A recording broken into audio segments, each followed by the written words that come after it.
Le nombre magique, qu'est-ce que c'est? Très bonne question et je suis là pour te l'expliquer. Dans le fond, c'est un concept qui peut être vraiment facilement fait à la maison juste à l'aide d'un crayon et d'une feuille. Donc, tu choisis un nombre au hasard de 0 à 100. Alors, disons que tu choisis le nombre 25. Alors, tu écris 25. Et l'objectif, c'est d'écrire le plus possible de représentations en lien avec ce nombre-là. Alors, on peut en faire quelques-uns ensemble et ensuite, je t'encourage à continuer, si tu as d'autres idées, à les écrire en commentaire. Alors, si je pense à une représentation de 25, je pourrais penser à décomposer d'abord mon nombre 25. Alors, je sais qu'il y a 2 dizaines et 5 unités. Alors, je pourrais écrire 20 plus 5. Je pourrais aussi décomposer encore et dire 10 plus 10 plus 5.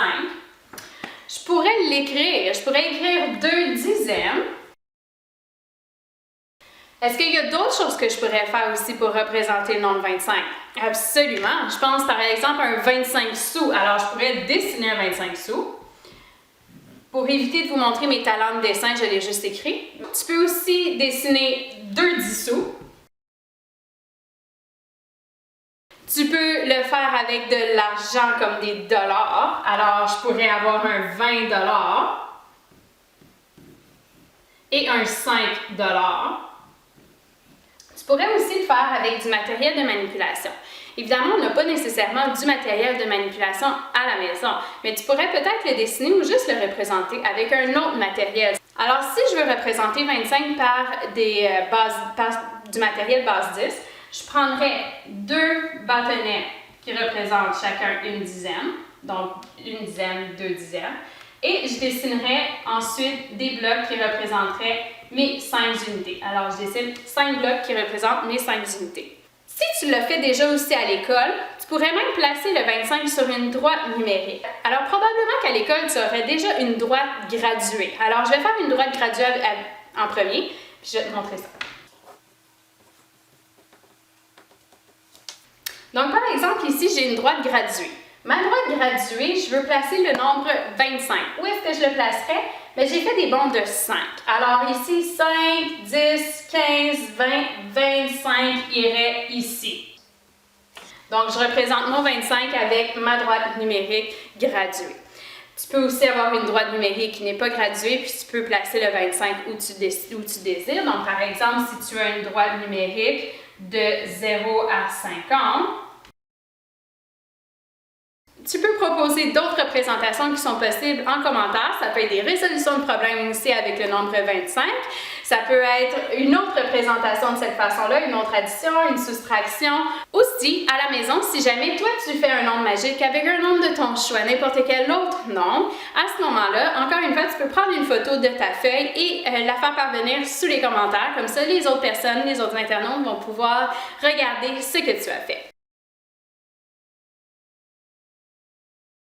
Alors, le nombre 25, si je prends une multiplication, une multiplication qui me vient en tête pour arriver au nombre 25, ça serait, tu l'aurais bien deviné, 5 fois 5. Alors, j'écris 5 fois 5 ici, je sais que ça donne 25. Quelle autre représentation aussi je pourrais arriver avec 25? Si je pense à une division, par exemple, alors là, je veux arriver au nombre 25. Pour me faciliter la tâche, je vais commencer avec une division peut-être qui va commencer avec le double du nombre. Alors, le double de 25, c'est 50. Alors, si c'est le double, je sais que 50 divisé par 2 va me donner aussi 25. Il y a beaucoup d'autres façons que je pourrais représenter 25. Encore une fois, tu pourrais aller me mettre des commentaires en dessous pour d'autres façons de représenter le 25. Tu pourrais choisir des nombres de 1 à 1000. Alors, est-ce qu'on est capable ensemble de voir un autre nombre magique entre 1 et 1000? On va regarder ça ensemble. Alors, un nombre magique qui peut se retrouver entre 0 et 1000. On vient de faire 25, on pourrait choisir un nombre, par exemple, je vais prendre 462. 462 est mon nouveau nombre magique. Comment est-ce que je vais faire pour représenter ce nombre magique-là? Alors, tout à l'heure, on avait commencé avec des additions, n'est-ce pas? On pourrait peut-être faire une décomposition ici aussi.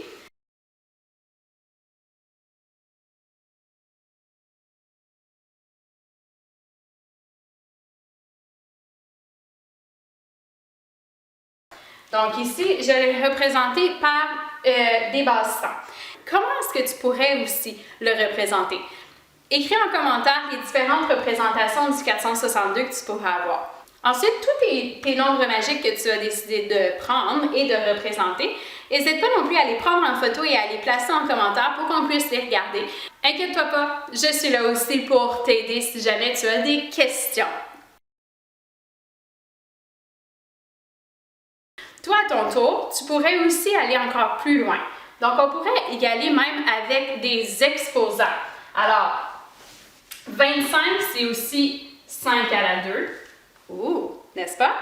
C'est aussi un quart de 100 représenté par 25. Alors, tu vois qu'il y a différentes représentations du 25, même au niveau avancé. Mais toi, à ton tour, ce que je te propose de faire comme défi, c'est d'aller voir un nombre magique qui est vraiment complètement différent. On va peut-être regarder un nombre magique au niveau des fractions ou même des nombres décimaux. Regardons ça ensemble. Donc, un petit défi pour toi, ça serait peut-être d'y aller avec une fraction. Donc, on va commencer avec une fraction un peu plus simple. Je vais commencer avec une demi. Alors, une demi, comment est-ce que tu pourrais représenter la demi? Tu pourrais faire un dessin. Donc, tu pourrais faire une table.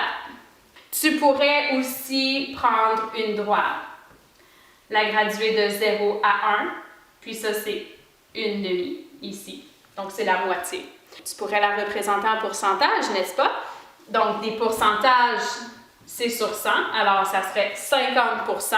Tu pourrais aussi la représenter en fractions, donc 50 sur 100. Ou y aller vraiment libre à toi puis représenter toutes les fractions qui sont possibles à faire avec une demi. Donc, on pourrait faire 3 sixièmes, tu pourrais faire 4 huitièmes, etc. Si tu connais tes additions aussi, tu pourrais faire un quart plus un quart est égal à une demi.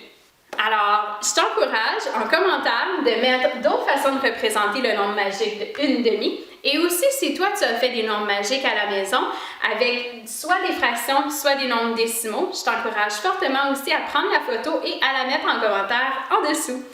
Bye!